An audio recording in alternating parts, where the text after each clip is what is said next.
Ladies and gentlemen, welcome back once again to an episode of Shadowtalk. My name is Bull, and once again, as always, these videos are made possible by my wonderful, wonderful Patreon supporters.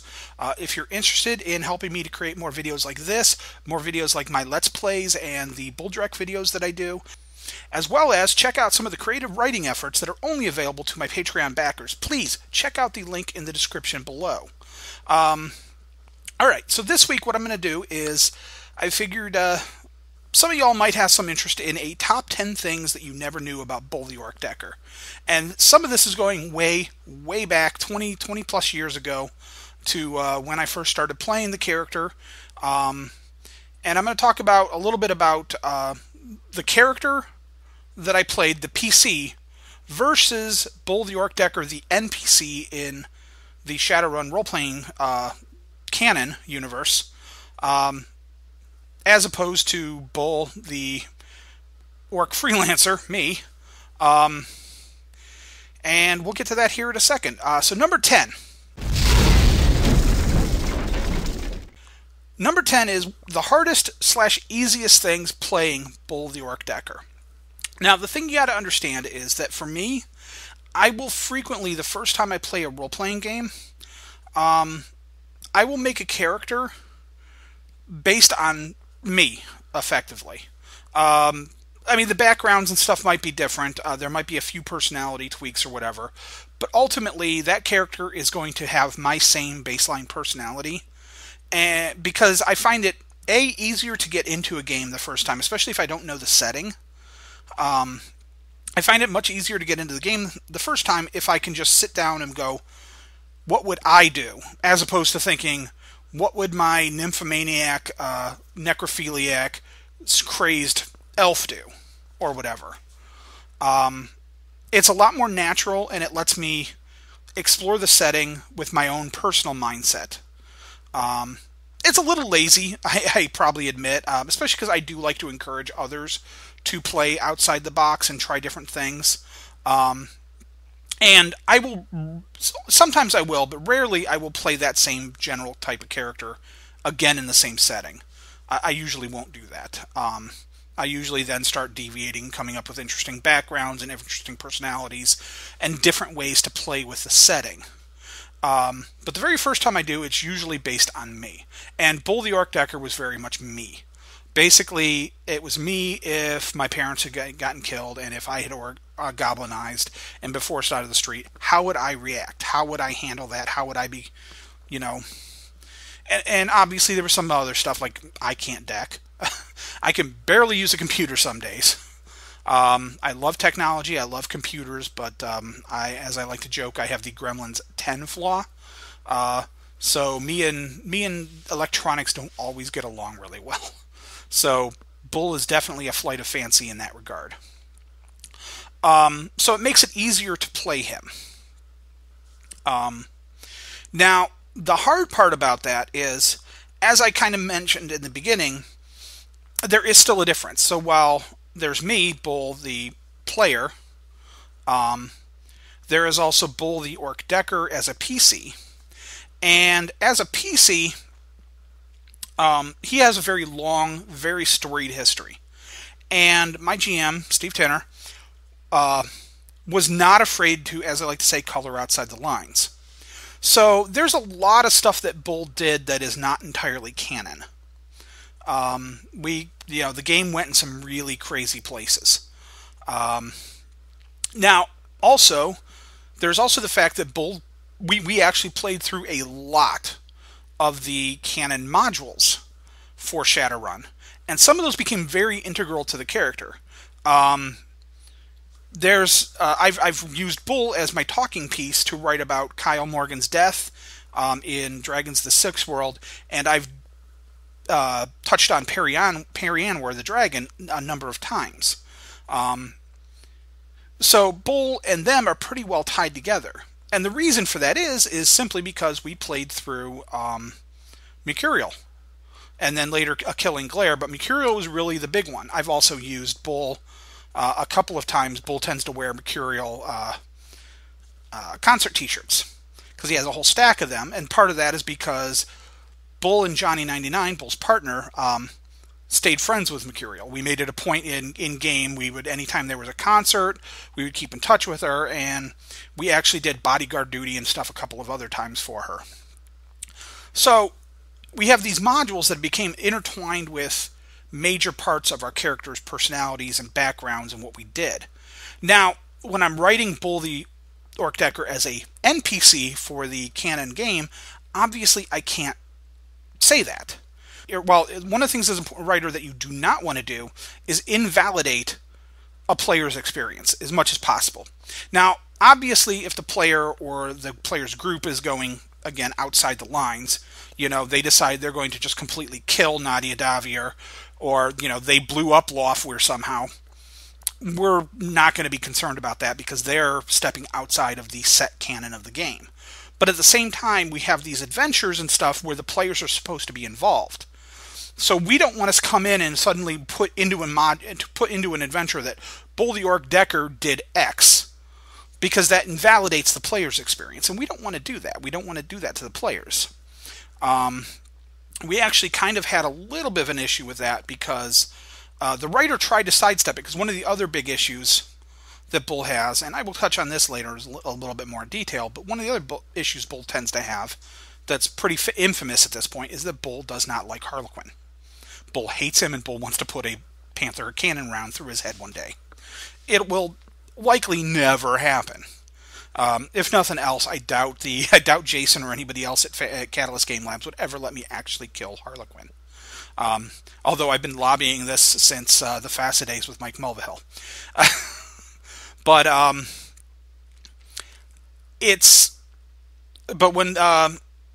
when one of our authors was writing up the Harlequin write-up for the Street Legends supplemental PDF thing that had a bunch of additional Street Legends write-ups, which were the character write-ups for the players, and I really suggest you guys check them out. There's the Street Legends, which is a hard copy book we did for 4th edition.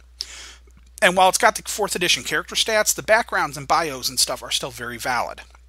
And you can use that as a jumping off point to stat these characters out for 5th edition if you like. And there's some fantastic stuff there, including Bull the Ork Decker's actual official write-up. And then there was Street Legends Supplemental, which was a PDF that did 10 more Street Legends. Among them, Kane, which I wrote. So again, check that out. I had a lot of fun with that one. I also got to do a lot of character development for DevGirl, who up until that point was... DevGirl had been somebody that the little side note, because, this is me. I go on tangents all the time. DevGirl was a character that a lot of players hated as a Shadowtalk character, as a Jackpoint character, because for a long, originally her goal was to be, because since Jackpoint was a closed system, and most of the Jackpoint characters were designed to be these experienced characters, DevGirl was brought in as the new character.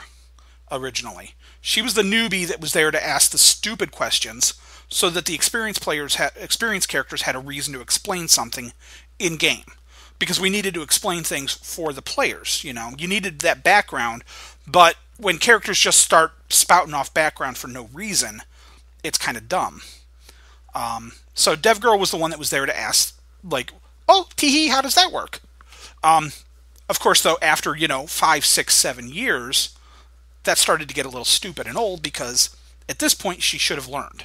She should have become experienced. She should have graduated. So when I did Kane's background, I also slipped in a lot of character development for both Kane and DevGirl. I intertwined the two and actually linked the characters. And I know our freelancers have had a lot of fun with those. And I know that became a real popular thing for a lot of players, and a lot of players actually really like DevGirl now. So I feel really good about that. That's one of my favorite things I've been able to do with the Shadowrun game, is I was able to take a character that players hated and, was basically a writer's crutch, and turn her into a story character that a lot of people like to use, and that became a fan favorite. So that was cool. Anyways, but the thing, like I said, that makes it hard to write Bull, because sometimes I have to keep in mind the different backgrounds. Like, what did Bull do in-game versus what did Bull do in the role-playing game as a PC and NPC?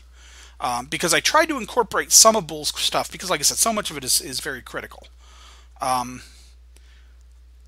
I sidestepped it. And I started talking and I got distracted. Harlequin. But basically, Bull hates Harlequin. And it was because of an event in Harlequin's back. And when they did the Harlequin write-up, the author used that background. And he made it a point to kind of try to present it as not Harlequin's back, but a similar event. And a few fans weren't happy about that because they immediately assumed, oh, this is Harlequin's back. So the official story is that Harlequin has done that particular event a number of times over the years. He's done it several times in an effort to maintain the meta planes. So yeah, that's why it's hard. Like I said, it's there's that divide, and it's difficult to keep them separated. All right, that was a long one, but like I said, it involves a lot of backstory. Number 9, why Chicago? That's a question I've gotten asked a couple times, is why did we set our original campaign in Chicago, and why is Bull from Chicago? We started playing this particular campaign at the beginning of Shadowrun 2nd Edition, summer 92. And at the time, Steve Tinner, our GM, had run a campaign when he was in college a couple of years earlier, for a couple of years, that was set in Seattle. So he wanted to change a pace. He wanted a different location. So we went through the Neo-Anarchist Guide to North America to look and see what locations had an official write-up, so that we could utilize one of them. Now, we're from Cleveland, so Chicago was the closest location to us, really. And on top of that, I had been to Chicago a couple of times, once on a class field trip when I was in 7th grade, and I'd been through there a couple of other times. Tinner had been there a few times, and his younger brother, who wasn't playing with us at the time, he has played with us a few times since, but he was going to college at the time near Chicago. So all of us were, and Russ had been there as well a few times. So all of us were at least vaguely familiar with Chicago. We knew kind of what it looked like. So it gave us a little bit of a sense of the place, where a lot of the other locations in Neo-Anarchist Guide to North America, we had never been. So we had less of a visual, less of a sense of what the place was. So simply put, that was why. It was a convenient location for us to play out of. But it also became a very integral part of the characters. Especially because then, a few years later, they introduced Bug City, and blew our minds, because holy crap, the city, our hometown, just blew up in game.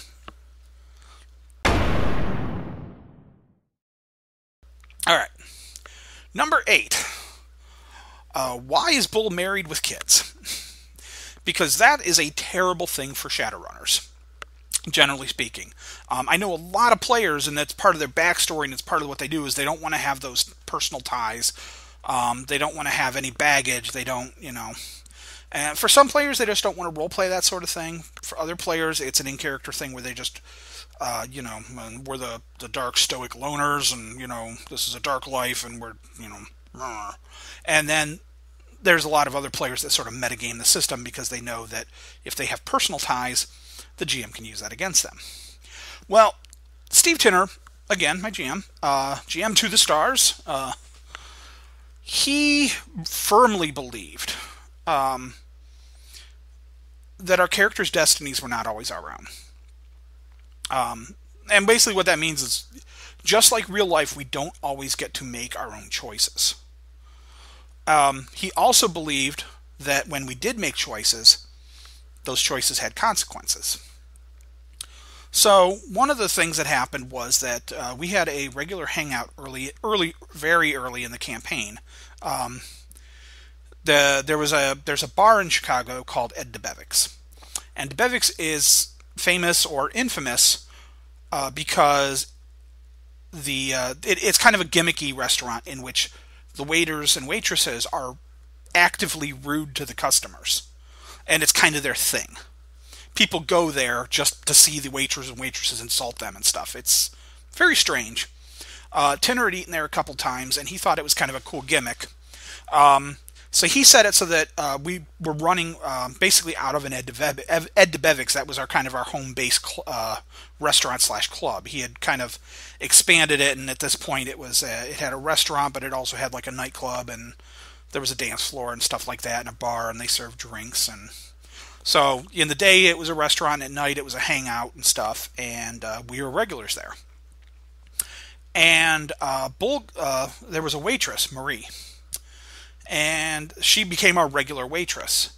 Well, after a handful of games, she was human. She was human, but she was this dark-haired Italian girl, a robust Italian girl, and she could hold her own. She was fun. But one night she basically picked up Bull. She hit on him and said, "Do you want to go on a date?" And I was like, "Oh, that's awesome. That's fun." You know, early in the campaign, and I was still kind of young, and I thought, "Well, this will be fun." You know, yeah, sure, we'll go out.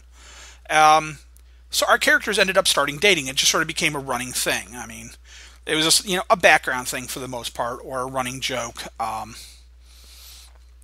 about how it kind of became a running joke how Johnny 99, Russ's character, or Bull, one of the two, we were both had at some point we both ended up having somebody we were going out with, and the running joke was we'd come home and walk in on the other one, involved, because we shared an apartment. Well, eventually, one day, Marie got pregnant. And now my character had specified we were using birth control and stuff because Tanner asked about that sort of thing. He was very detail-oriented. Not that detailed. We never role-played out because that would have been weird. I mean, if players are into that sort of thing, awesome, but that really wasn't our bag. Our games were relatively PG-13. Didn't go R very often. Definitely didn't go, NC-17. Except for maybe a little blood and gore occasionally. But we had specified birth control and stuff, but at one point, Tanner decided the birth control failed. So Marie gets pregnant. And Bull, being based on me, goes, "Oh, crap. Now I need to take responsibility." So frankly, we had a shotgun wedding to a degree, because Bull decided he wanted to be married if he was going to have kids. So that's how that ended up happening. So we got married and had kids, and it just became a thing. And like I said, there was a lot of stuff like that, because like I said, Tanner believed that the game, that our destinies were not always our own, because much like real life, things happen that's outside of our control. It's actually an interesting thing to look at gaming attitudes, because there's a lot of players that hate that. And I can kind of understand that, because as a player, maybe you're trying to escape reality. You want to go somewhere where you can just, where you can help shape the story and stuff. But there's give and take to that. I think there's a side where you make decisions, you get to choose what you want to do. But there's also going to be times when things are going to happen that are outside of that control. And both of those are important, I think, to having a good story. All right, number 7, and this one's a personal one. Number 7. Catalyst Game Labs has finally worked out things with Rock and FASA and all that crap, Tops and Catalyst. They finally worked out things so that they can start re-releasing the old Shadowrun novels, because they've been out of print for years and years and years. And they were tied up in legal issues for a long time. And they finally started releasing them as Shadowrun Legends. I think there's only a handful of them out, but they're going to be working on releasing a handful of them at a time over the next couple of years. And so I wanted to talk a little bit about some of my favorite Shadowrun novels, and which ones I would recommend people seek out. First and foremost, I would suggest Into the Shadows. This one you can actually get, you could have gotten as part of the Shadowrun Hong Kong release. You might still be able to get it through Harebrained Schemes. I'm not entirely sure about that. I don't know if it's available as an add-on or what the situation with that is right now.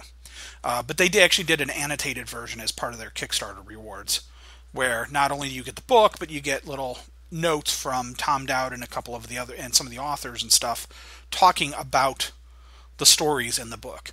And what Into the Shadows was a braided anthology. It was a series of short stories, and each story was a different character, and by itself it was a contained story. But each story had a thread that tied it to one of the other ones. So reading all of the stories gave you this big long. Basically, you were following this trail of events that occurred through a bunch of different characters and groups and events. And it was really cool, and it was a really great introduction to the setting for a new player. That was the first thing Tinner handed us and said, "Here, read this. This will get you into the world." Beyond that, there was also, and I read these long before they were collected in book form. Some of them, anyways, a few of them. But Michael Stackpole had when Shadowrun was in early development, at some point, they collaborated with Mike Stackpole to write Shadowrun stories for a couple of old gaming magazines. I don't even remember the name of the magazines anymore. Challenge Magazine, I think, was one of them. Maybe White Wolf had a magazine. I can't remember anymore. But there was a couple of different magazines, and he would periodically publish stories in them, and they were about these characters. Kid Stealth, who was this basically this former hitman who had been fed to the sharks, or he had been weighted down and sunk in the river by the mafia to basically feed the sharks, and he actually cut his own legs off to escape. And he ended up getting these cyber legs that were these bird raptor looking legs with claws on them. And in fact, in 3rd edition, there was a version of the cyber legs called Kid Stealth legs. And they appeared again in 4th edition, but not called Kid Stealth legs, unfortunately. And I don't know if they made it into 5th edition. I can't remember off the top of my head. And if not, they should be. And they should be called Kid Stealth legs again, because Kid Stealth was awesome. But there was Kid Stealth. There was Wolf, who was an interesting character, and he's long been a subject of debate among players. Because Wolf was I believe Wolf was supposed to be an adept, but it was before the adept stuff had been created. Because in 1st edition, if you weren't around back then, adepts were actually not one of the original playable class archetypes. There were no rules for adepts in the Shadowrun 1 core rulebook. They were added in the Grimoire, the magic book. And so I believe Wolf was supposed to be an early version of the adept. But basically he kind of was like sort of this adept / werewolf hybrid, because he had this wolf totem thing that he talked to, and whenever he would use his powers, he would actually grow fur or get very fangy and stuff like that. And so my personal opinion over the years has always been that he was an adept who actually had a totem, what I used to call a shamanic adept. So it wasn't that he was actually turning into a werewolf, but it was the old shamanic mask forming whenever he used one of his adept powers. They were a cool group of characters, and it was some really interesting stories. And eventually, they were combined. A bunch of them were collected and published in a book called Wolf and Raven. Raven being the leader of the group. He was a Raven shaman. Very cool stories. I love them. So they're definitely ones I would say read. I know there's I know Mike Stackpole did a story for Spells and Chrome, maybe. It was the first anthology that Catalyst Game Labs did a few years back. Another novel I would recommend is Burning Bright by Tom Dowd. This one actually talks about the events that happen in Chicago before and during the Bug City events. It's a really cool little PI story at the beginning, and then all hell breaks loose as the bugs hit, and it's really cool. And if you ever want to run a Bug City game, or run a game in Chicago at all using the containment zone or bugs or any of that stuff, you should read that book. The Jack Skater novels by Mel Odom. There's 3 of them. Steel Rain, I think, is one. I should have... Unfortunately, I lost a lot of my novels in a flood a number of years ago, and I've replaced some of them, but they're all packed up right now, so I'm not entirely sure where they're at. So unfortunately, I don't have my books handy, so I couldn't look it up. And I suppose I could have done it online, but I'm lazy, so I did not. But they are some of the best just Shadowrun-ish stories, because they largely feel like they could have just been stories about a group playing Shadowrun. A lot of the other stories are just one character and a few of his comrades doing events, but they feel very story-ish. They're very plot. I mean, the Jack Skater novels are plot-driven as well, but they're very. It's hard to describe. They feel more like a Shadowrun tabletop adventure than a Shadowrun novel. I'll put it that way.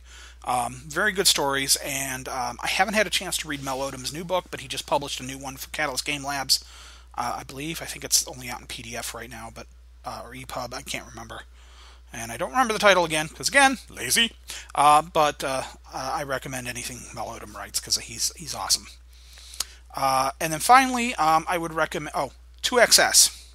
2XS was another older novel, and if you're ever interested in reading what goblinization was like, and what it's like to transition from human into this monstrous troll form, the main character goblinizes into a troll early on. And it's interesting because the character was really, really intelligent, and then he goblinizes into a troll, and he's got to deal with the fact that his brain no longer works the way it used to. He can kind of remember how it used to work, but it doesn't, and he has to relearn things, as well as deal with the physical changes, and it's pretty fascinating stuff. I would strongly recommend 2XS. And then of the new novels, honestly, all the ones I've read so far are fantastic. I haven't quite read all of them, but I would highly recommend Crimson by Kevin Zernacki. Fantastic book. Another really good one if you want to read stories about bugs. Also takes place in the containment zone in Chicago. And it's just a lot of fun, and Kevin is an excellent author. Also a good friend of mine, so I just want you should check that out. The next one would be Borrowed Time by R.L. King. R.L. King, aka Rat, as many online know her, is a very long time Shadowrun fan author. She's been a good friend of mine for. We were just discussing this yesterday, actually. This year makes it 20 years since we met, originally on the old Shadow RN mailing list. Way back when. And we've been friends for forever. I've met her at conventions a number of times, hung out with her. She's awesome people, but she's also an excellent author. She's been writing Shadowrun fanfic since I met her. She wrote entire novels online. On the old Winterhawk's virtual mage space. She's also the original player for the character of Winterhawk, who posts as a Shadowtalk character. But she wrote her first official Shadowrun novel called Borrowed Time, which is a story starring Winterhawk. And it's a really, really good read. It's fantastic. I strongly suggest you check that out. She also has a story, a series of stories that are more urban fantasy style. But they also have some very, very strong Shadowrun elements to them. You can see the Shadowrun influence on her writing. It's her Stone Chronicles series. So I will put a link to the Stone Chronicles series where you can get those down in the description below, because they're also amazing stories, amazing books, fantastic. They're a great read. Honestly, after the Dresden, I've read a lot of urban fantasy stuff because I really enjoy the genre. The straight, normal-ish urban fantasy. I don't get into the more porny urban fantasy stuff. Like, I like the first couple Anita Blake books, but they started getting a little out there. Also, same reason I didn't end up enjoying the True Blood stuff. But there's a lot of the urban fantasy stuff I really like. But outside of after the Dresden Files, it's my favorite urban fantasy series. I think it's fantastic, and I think that she deserves all the recognition and all the accolades that she can get. So I check that out. I'll put the link in the description below. There's Neat by Rusty Zimmerman. Rusty's also a good friend of mine. I've known him for a long, long time from the mailing list and from the forums and stuff. And he wrote one of the first of Catalyst's full-on novels. In fact, I think it was the first novel after after a couple of anthologies that was published. And he writes a really excellent noir style. His main character's a PI, and he's got that whole typical grizzled, hard-boiled PI thing down flat. Excellent books. You should definitely check that one out as well. Jason Hardy, the line developer for Shadowrun, has a novel called Hell on Water. Is also a really good book. It stars a couple of the Jack Pointers, and the majority of the book, if not the entire book, I think it's just the majority of the book, but takes place on a bridge. A very long bridge, but a bridge nonetheless. And it's basically just this one long-running thing through a large part of the book. So it's a lot of fun as well. I also suggest checking that out. All the new Catalyst Game Lab novels are great, so don't, if I didn't mention one, please don't, there's also some shorter fiction that we've been doing as EPUB stuff, especially the Another Rainy Night. Yeah, Another Rainy Night, which always puts Queensryche right into my head as soon as I tell you the title. And Sail Away Sweet Sister is another one by Patrick Goodman. They're shorter stories, but they're part of our enhanced fiction line. And so they come with some game stats and stuff for characters and some of the gear that are in the stories. But they're also really good stories, and Patrick's an awesome author as well. And we've got a few others. I know there's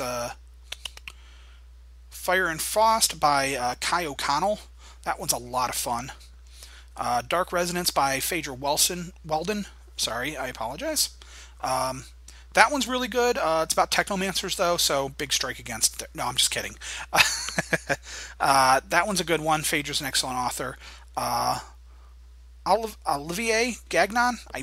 I apologize if I'm butchering your name. It's Olivier or Olivier. I always think it's Olivier because Laurence Olivier. It's kind of spelled the same. But anyways, he wrote a couple of short enhanced fiction pieces called the Vladivostok Gauntlet and Nothing Personal. Also really, really good books. And then, of course, there's Spells in Chrome, which is a short story anthology. And that's fantastic, too. So check out all of our novels. Like I said, I know Mel Odom's got one, but I don't see it listed here on the Wikia page I'm looking at, so it hasn't been updated. So I apologize that I do not have that handy. But check out all the novels. They're just... the Catalyst Game Lab stuff. John Helfers is our fiction editor for Catalyst Game Labs. And John is an amazing editor. Major props to him. He makes me cry every time I think about how lame-ass my editing attempts were when I was doing missions. He's an amazing editor, and he has made sure that all of the newer Shadowrun fiction is just top-notch. So definitely check that stuff out. All right. And I apologize. I have a notebook where I wrote down these at. All right, I'm going to end this with number 6. I'm going to go ahead and split this up into 2 because I originally was figuring I'd chew through these faster, but my asides and all my little talking here kind of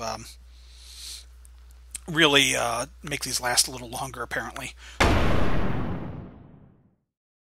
So we'll end with number 6. What is the craziest run that you've ever done with Bull?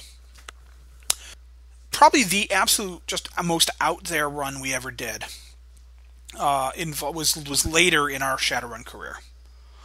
We had made a name for ourselves, and Bull's had some really crazy shit happen to him. Probably one of the weirdest had to be him turning into a Wendigo. We fought a Wendigo one time. Bull got bitten and contracted HMHVV and was turning into a Wendigo.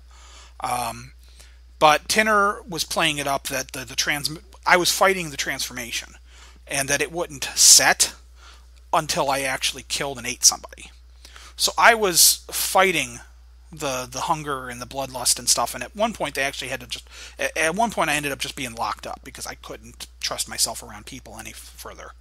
That was a lot of fun. We didn't it wasn't a real long thing. It lasted over a handful of game sessions, but it was kind of a lot of fun to play the idea of that I'm me turning into this monster and fighting it. And one of the things we ended up doing, well, we managed to, we had made contacts by that point with some pretty high level players, including Damian Knight at Ares.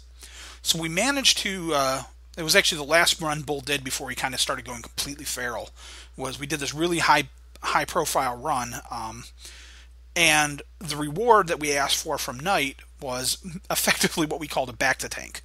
And basically it was this massive this regeneration tank.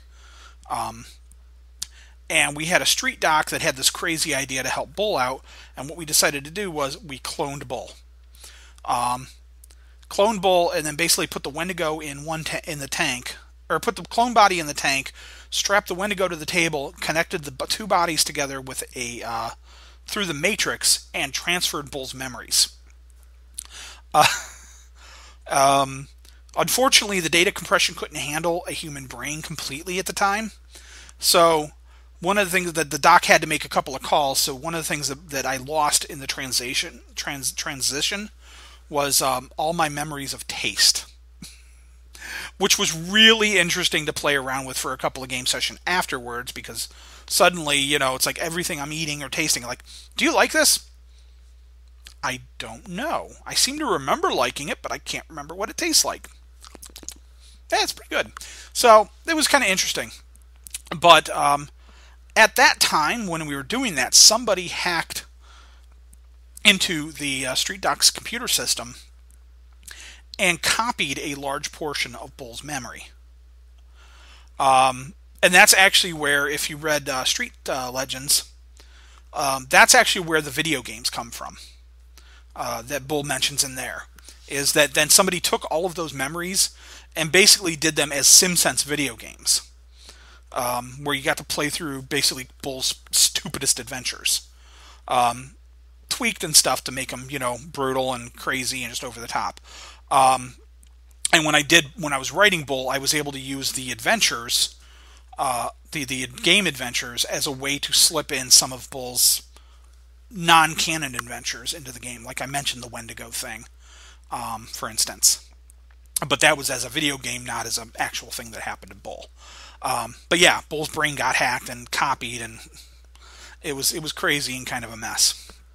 But after that, like I said, we got to know Damian Knight, and so Damian Knight comes to us and says, "Hey, I need you guys to do this huge run for me. I've lost contact with the Daedalus orbital station. Something's going on up there. Would you guys go check it out?" And this was our only time we ever went into space. And it was also the reason why we never went back to space. Is because the Daedalus system got taken over by the horror Artificer. Basically, Artificer was a very powerful AI, effectively. But he was a magical, creepy, Cthulhu-ish AI. And this was before Renraku shut down and stuff. So this was before the AIs were anything more than rumors. I think Morgan was about the only AI kicking around at that point that anybody really knew anything about. So we go up to the orbital station, and basically the AI, and it was kind of a little bit like Shutdown, because the AI had managed to take over a lot of the crew and security guards and stuff that were up on the station. So we had to basically fight off drones and robots and all these people that were basically taken over, Borged, for all intents and purposes, while trying to basically shut down the station.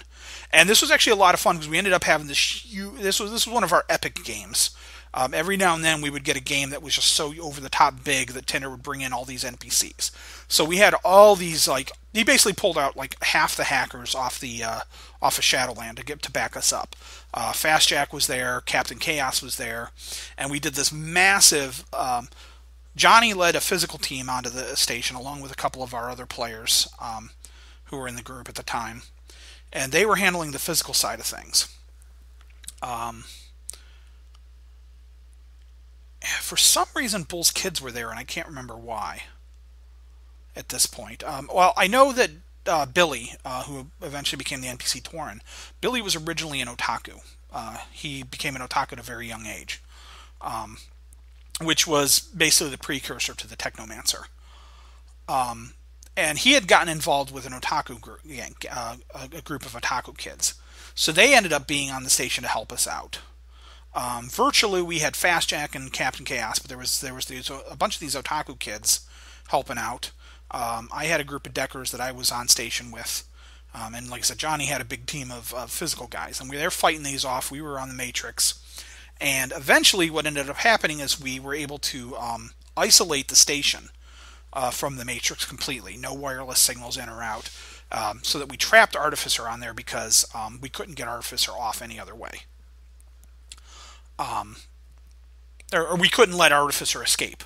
If there was any outlets, Artificer could escape. So we were basically on there trying to kill him, and we basically couldn't. He was pretty much invincible because, it's a freaking horror. Earth Dawn style horror, for those that aren't familiar. Basically think Great Old One. Big, nasty, otherworldly, monsterish spirit thing. And we're fighting it off. And eventually we ended up having to basically shut all the propulsion systems off on the station and send it into free fall so that it would burn up on reentry. And then we managed to hit the escape pods, make sure we basically disabled all computer storage and stuff, and basically ended up bailing through escape pods and crashing the system and disintegrating it. But during the run, and this was one of those aspects of the game that I kind of ended up ignoring when I did the NPC Bull, because it was just a little too out there, was that during the run, Billy died. Oh, that's right. It was just Billy was with us. Rebecca was not. During the run, Billy gets killed. And of course, my character freaks, and I'm freaking out about this. But then the next game session, I'm at home, and suddenly Billy's there. And I think I'm seeing things, I don't know what's going on. And then it ends up turning out, and then I see him change into Rebecca. And so what Tinner had done is there was a concept from Earth Dawn called Ogre Twins. And basically there were a set of twin ogres who only one of them could exist on the physical plane at any time. They were two completely separate entities, separate personalities and everything, but only one of them could manifest at once. So then for the rest of the campaign, Billy and Rebecca were actually not sharing a body, because they literally turned into, male orc, female orc. But that was a weird one. I think that was probably the weirdest thing that ever happened. That was one of those things that I could not bring over at all, and I didn't want to. When I brought Bull into, when I started writing Bull in Shadow, because Mike Mulvihill brought Bull in years ago as a Shadow Talker, but when I actually started writing him as an NPC and an active participant in the stories, I just brought both of his kids over wholesale, and then killed one of them because I'm an asshole. All right, ladies and gentlemen, I think that's going to be it for this week, or for this video. Like I said, I'm going to stop with number 6, and next week we will do the top 5. So thank you for watching. Hope you found this interesting. Like the video if you like it. Subscribe if you want to see more videos. And if you have any questions that you want to ask me for Bull the Ork Decker, for me as a freelancer, anything, please put them in the comments below, and I will address them in a later video. But anyways, thank you very much for watching. Have a good night.